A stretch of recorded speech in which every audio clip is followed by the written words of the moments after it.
നീ കണക്ട് ചെയ്യേണ്ടത് local MLA അല്ല, പോയ MP വരാൻ പോകുന്ന മന്ത്രിയുമല്ല. നീ കണക്ട് ചെയ്യേണ്ടത് ഉന്നതനായിരിക്കുന്ന ഒരു അത്യുന്നതനുണ്ട്. നീ കണക്ട് ചെയ്യേണ്ടത് ഏതോ ശക്തിയുള്ള ഒരു വ്യക്തിയല്ല. ശക്തന്മാരുടെ ഒരു കർത്താവുണ്ട്. ആ കർത്താവുമായി നീ സ്തോത്രം കണക്ട് ചെയ്യുമ്പോൾ ഗ്യാരണ്ടിയാ ഞാൻ പറയട്ടെ, മറ്റുള്ളവർക്ക് കഴിയാത്തത് നിന്റെ ജീവിതത്തിൽ സാധ്യമാകും. മറ്റുള്ളവർക്ക് കഴിയാത്തത്, മറ്റുള്ളവർ സ്വപ്നം കാണുന്നത് നിനക്ക് സാധ്യമാകും.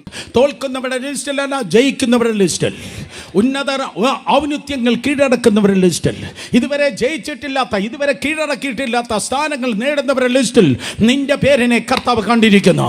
പ്രൊവൈഡഡ് വിത്ത് യേശുമായി നീ കണക്ട് ചെയ്ത്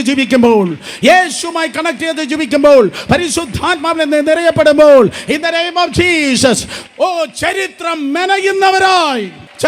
മെനയുന്നവരായി വേറെ ആരുടെ ജീവിതത്തിൽ, ആരുടെ കുടുംബത്തിൽ, ആരുടെ തലമുറകൾ കണ്ടിട്ടില്ലാത്തത് കാണുവാൻ ദൈവം നിങ്ങളെ വിളിച്ചിരിക്കുന്നു.